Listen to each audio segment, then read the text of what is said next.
We have waited far too long for Broncos football to return. Now we are just 1 weekend away. Tonight we'll discuss what you might expect as Russell Wilson takes to Lumen Field wearing orange and blue. Then we'll detail some of the key matchups that could impact the outcome of this game before sharing some of our bold predictions for the Broncos this season. Broncos Weekend starts right now.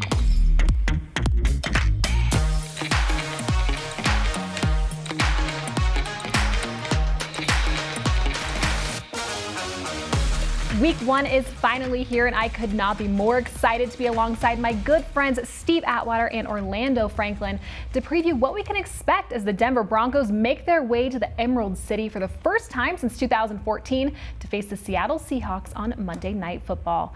Guys, it was a long time coming, but the wait is finally over. I know you had to wait a long 8 months to pull out that orange jacket, but we're glad to see it. Yeah, I had to make sure everybody wore their sunglasses. So hey, it's a little bright, but guess what? We're representing Broncos country, and it's Monday Night Football, and we're back. It's loud, and I know Broncos country is going to be loud on Monday night from the comfort of their home, mainly. You guys, in comparison to this time last year, how have your expectations for this team really changed? It's through the roof for me. Last year, I don't care what you told me. With Teddy Bridgewater, yes, I was excited to watch football, excited to watch the Broncos, but Teddy's season high for touchdowns was 15. I am an offensive player. I want to see the touchdowns. I was a part of that Peyton Manning era where it was, let's see how quick we could get to 35 and rest our starters. Yeah. With the emergence of Russell Wilson and trading for him this offseason, now it's starting to feel like that, where there should be fireworks offensively for the Denver Broncos this year. Yeah, well, hey, we got new owners, we got a new head coach, and we got a new quarterback. And with that, I believe, comes new expectations. Now, obviously, in past years, we've been optimistic, but underneath the optimism and enthusiasm, we knew that we didn't really have a top-tier quarterback. We have that top-tier quarterback now, and I'm expecting big things this year. Yeah, the overall perspective of this team has really changed, not just here in Broncos country, but at the national level. Colin Cowherd believes the Broncos are the third best team heading into the season and cited Denver's pass rush as the key to success in the AFC West, which is loaded with talent at the quarterback position. Now, thanks to Russell Wilson's arrival, the Broncos are now included in the elite quarterback conversations. And this week, all eyes will be on number 3 as he returns to Seattle for the first time as a member of the Denver Broncos. My experience in Seattle was one of a kind. 10 years, I couldn't imagine those years not being in my life, and how special they were, and how many games we won, and how many amazing thrillers, and just Super Bowl we won, and everything else. So I'm gonna think about all those memories and everything else, and the joy of that, and the gratitude of that. And then also, we got a football game to play, so I'm excited to just get out there and play again. I love this game. I'm passionate about it, and got a lot of great teammates. There's a lot of guys that I'm super close with on the other side, so it'll be a great battle.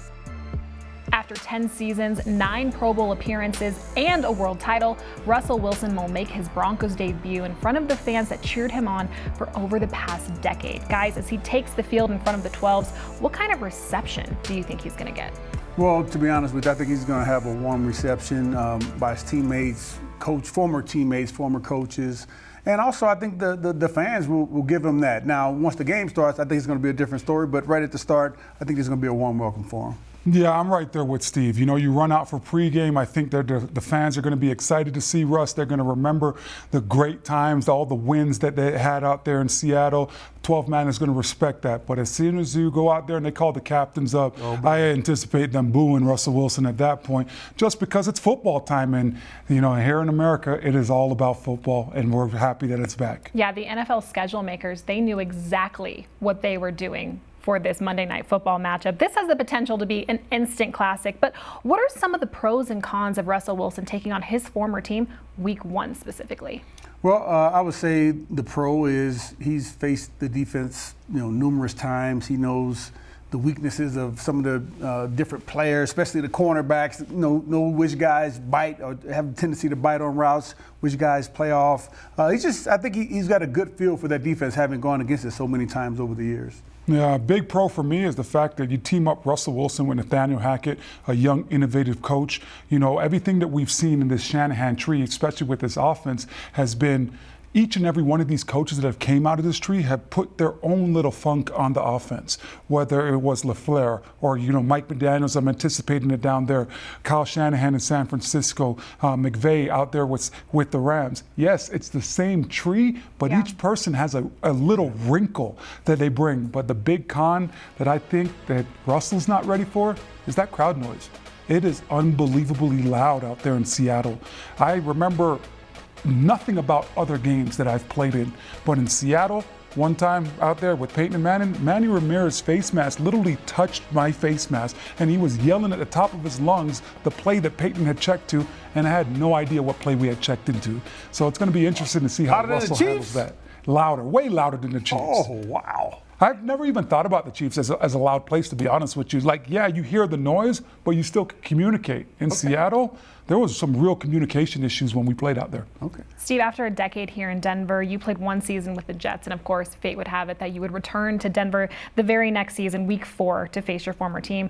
Orlando, same thing. You played for the Chargers. You came back here twice after you left Denver. So you guys know what Russell Wilson is going through this week. What advice would you give him heading into this game? Focus on the game plan. Just dial in, lock in. Don't worry about anything else.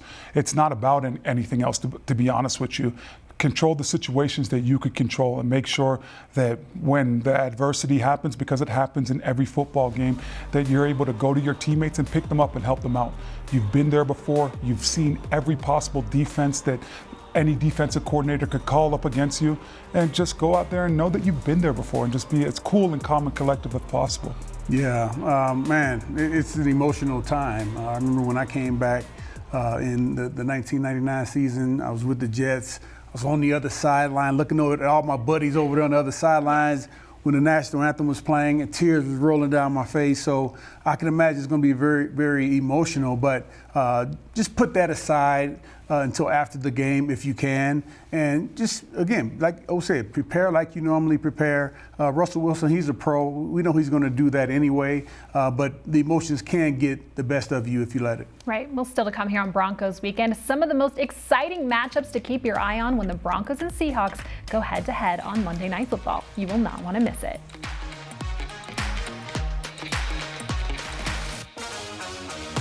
Welcome back to Broncos Weekend, everyone. Alexis Perry here, joined by the Hall of Famer Steve Atwater and, of course, former Broncos offensive lineman Orlando Franklin. As we continue our Week 1 preview and delve into some of the key matchups, we have to start at the very top as Nathaniel Hackett prepares to make his head coaching debut up against Pete Carroll, who is entering his 17th season as a head coach in the National Football League. Guys, we touched on the pressure Russell Wilson is under, but could it be argued that Nathaniel Hackett is feeling the same way this week?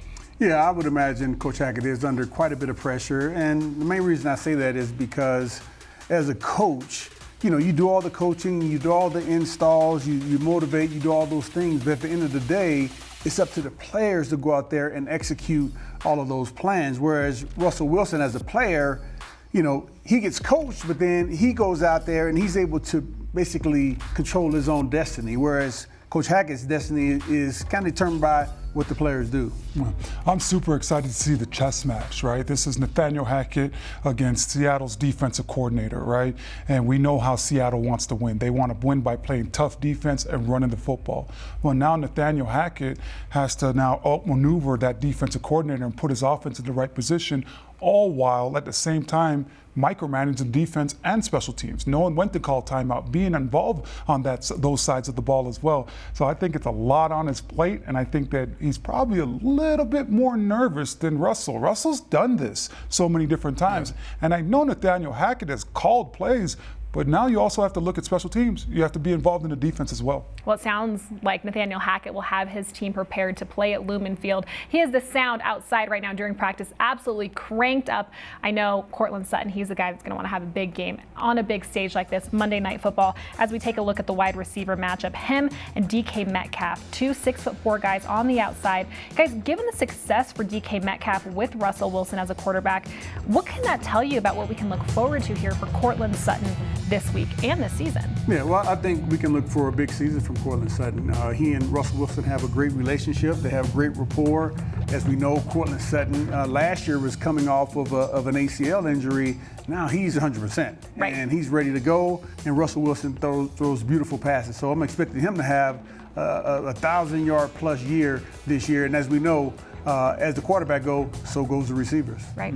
When I look at a guy like Cortland Sutton, the fact that the Broncos went out and traded for Russell Wilson, if I'm Cortland, it's like the Grinch that stole Christmas, right? You got that smile from ear to ear, right? Because you know that Russell knows how to throw every ball, every single type of ball that you're going to need in the season. And there's going to be games where Cortland now it's going to get force-fed, where I'm coming to you, and you're going to get double-digit attempts and targets this game.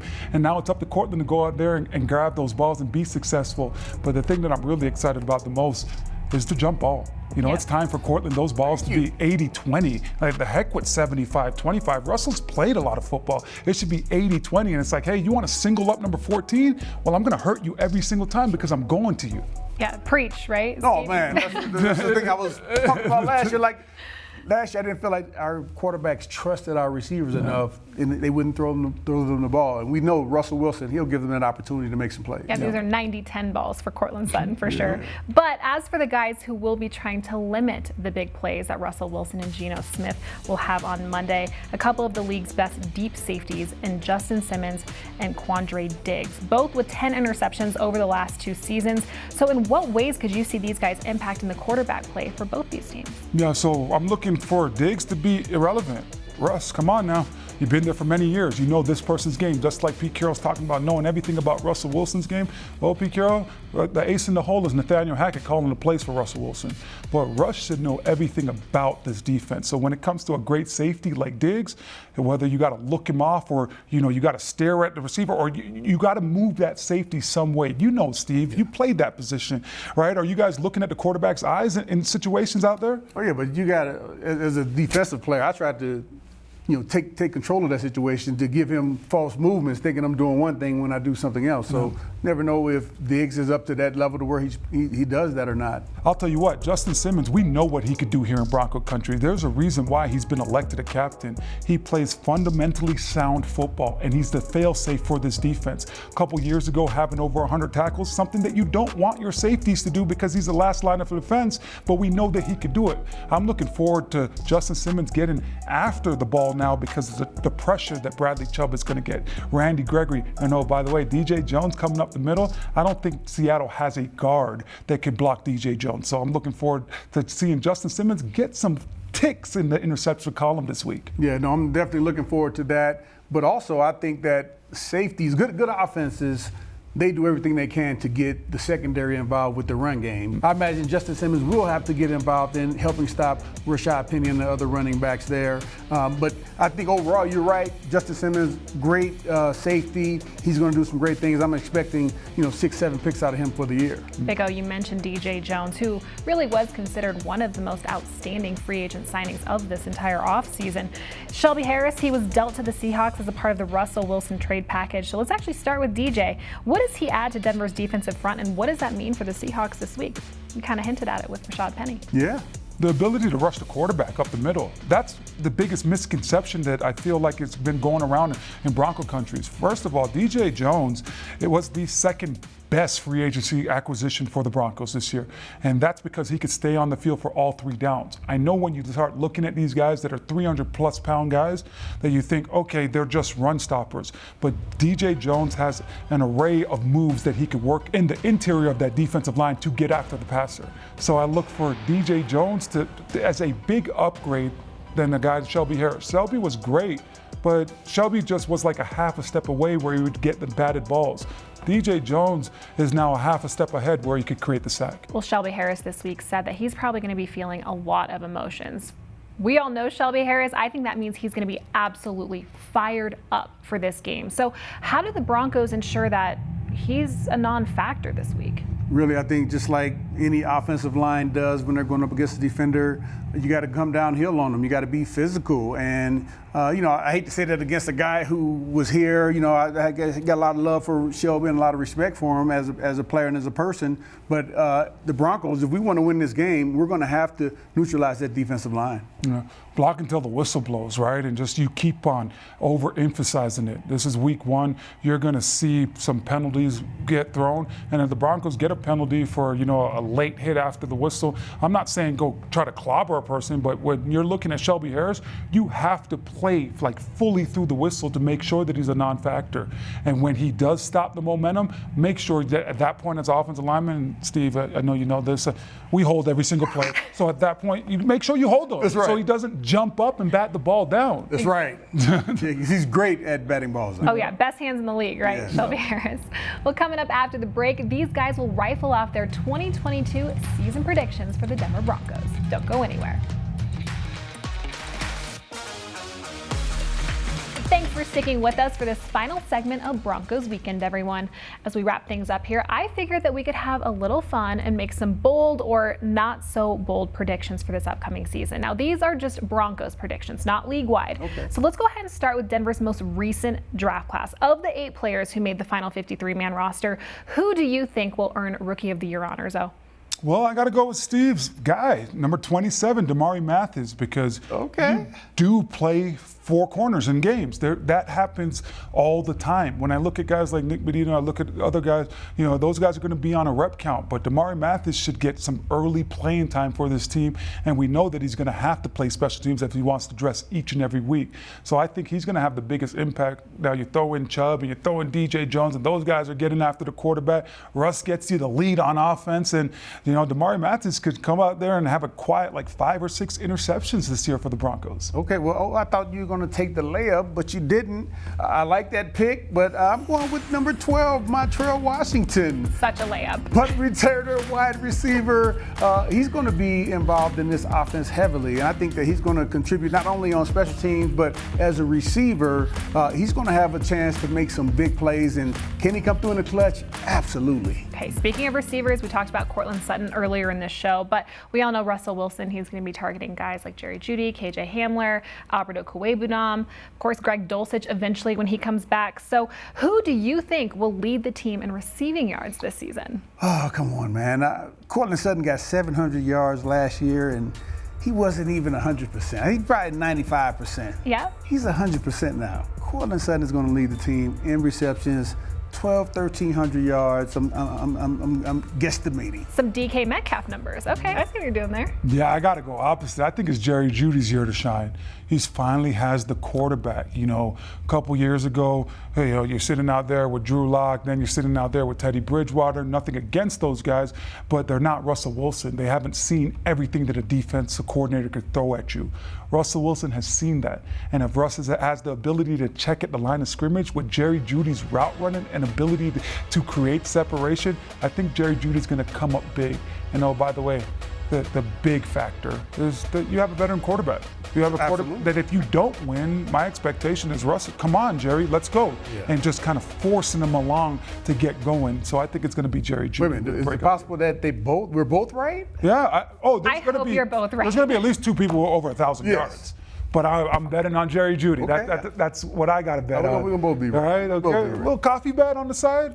All right, absolutely. Let's do it. Okay, Big O, you said earlier that DJ Jones was the second best free agent acquisition this year. I'm assuming that means that you think Randy Gregory? Russell Wilson. But that wasn't free agency. It was a trade. Okay. I see what you're saying. So, second biggest acquisition. The second biggest acquisition for the Broncos. So it goes Russell Wilson, DJ Jones, and Randy Gregory for you. Okay, so I was thinking that maybe you meant Randy Gregory, who I was going to bring up, obviously, as a very interesting dynamic to this Broncos pass rush. So who do you guys think is going to get home the most this season? Is it Randy, Bradley, Nick Benito? Who's it going to be?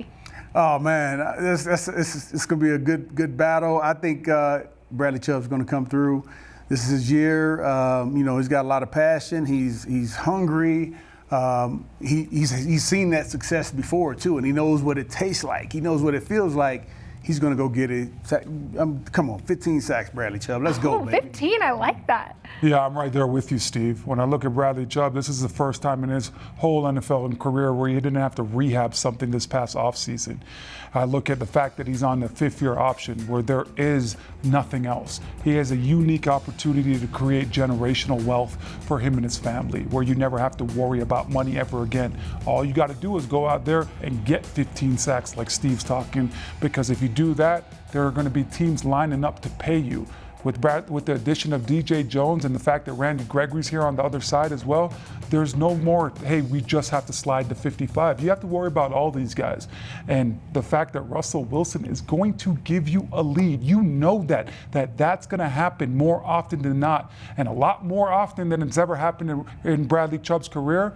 I look for Bradley Chubb to just be playing with his hair on fire out there. I think I might go sleeper pick on this one. I'm going to go Baron Browning. Okay. Inside to outside guy. Like more of a second wave guy, of course, but I don't know. He's Talking about playing with your hair on fire. Baron Browning was doing that throughout the preseason. I know, obviously, going up against second and third string guys, but Baron Browning's my guy. He'll have an opportunity to play because those edge rushers, that's a position that they rotate out. Exactly. Quite a bit, so. And when Baron Browning comes in the game, Bradley Chubb and Randy Gregory have tired these offensive linemen out. Exactly. Yes. So now you should be fresh and you should pop. I just don't know that he's going to lead the team. That's going to be the interesting aspect of it. Give me a name of one Bronco not named Russell Wilson who you guys think will get Pro Bowl recognition. Come on, you already know for me. 77, Quinn Minor. Oh my God.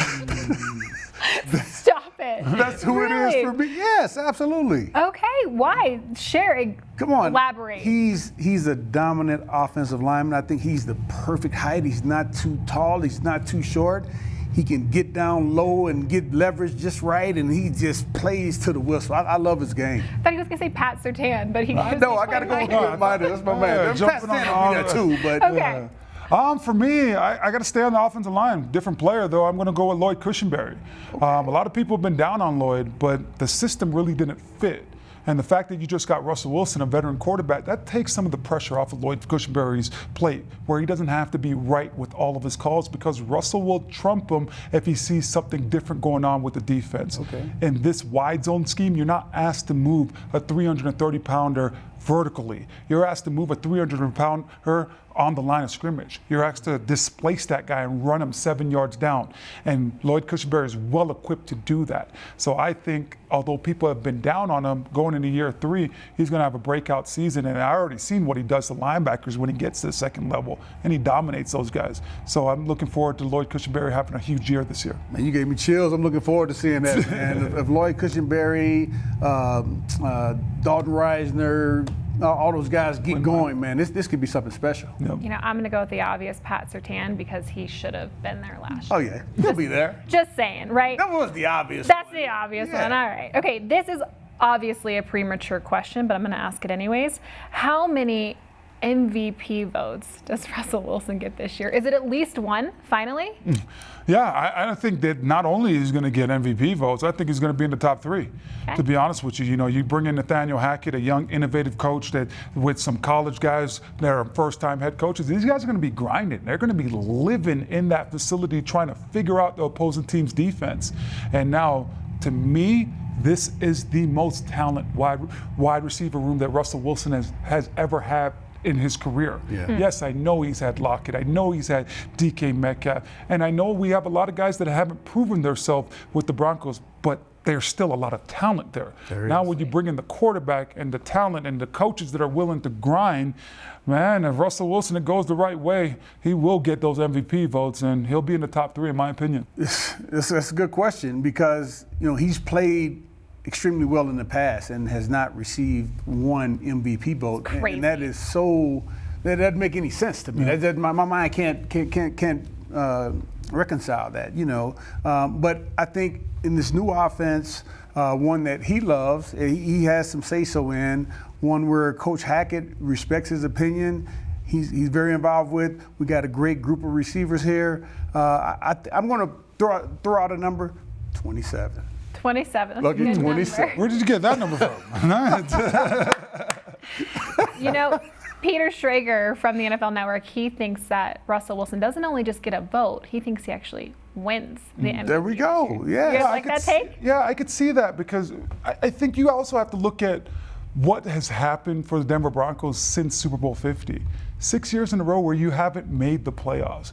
If Russ is able to come in year one and not only make the playoffs, you go in there, you win a playoff game, you're competitive in the next one, however it goes, I think that's going to put the notoriety and the recognition and nationally. Everybody's going to be looking at the Broncos going and trading for him. And the thing is, too, I mean, we got to realize we're in a very tough division, right? I mean, we got the Kansas City Chiefs, and going up against Patrick Mahomes, and then the Los Angeles Chargers, and Herbert, Justin Herbert, and then the Raiders with Derek Carr. This is a very difficult division to play in and compete in. So we're going to have a lot of competition, but at the end of the day, I think he will be in the running for it. Okay, you talk about the division. Where do the Broncos finish in the division this year? Tip top. Tip top. Top of the line. I'm right there with Steve. So what's the record then? So I got the Broncos going 11-6. 11-6? Yeah. I got 12-5. Okay. I like it. Yeah. Bold. Good. What do you have? 12-5. Okay. But that's because I'm at home. Yeah. So I don't think that it's going to be a situation where you kind of you go out there and you win every game in the division. I think the Broncos are going to probably be 4-2 in this division this year. But that's going to be good enough because of how good this division is. But when you do get opportunities to play a Patrick Mahomes and the whole world is watching, the stage is right there for Russell Wilson, right? And everybody wants to see what Justin Herbert's going to do, and can he replicate what he did 2 years ago. And now Josh McDaniels, right, and the quarterback whisperer, and what he did with Mac Jones his rookie year. Well, now he has Derek Carr, and Derek Carr has had some success in this league. So just looking at how it all plays out in this division, each and every week you want to tune in because of just the quarterback matchup. You got to tune in. Yeah. You got to. Well, guys, this was a ton of fun, and there's more fun to come next week as Broncos Broadcast Production debuts its new show, Broncos A to Z. Me and my new co-host, Zach Stevens, will be breaking down everything from Denver's Week 1 showing in Seattle. From exclusive game highlights to expert analysis, join us for a full Broncos debriefing Wednesday at 7 o'clock on the Broncos YouTube channel. For Steve Atwater, Orlando Franklin, and our entire crew behind the scenes, thank you so much for watching Broncos Weekend. Let's ride.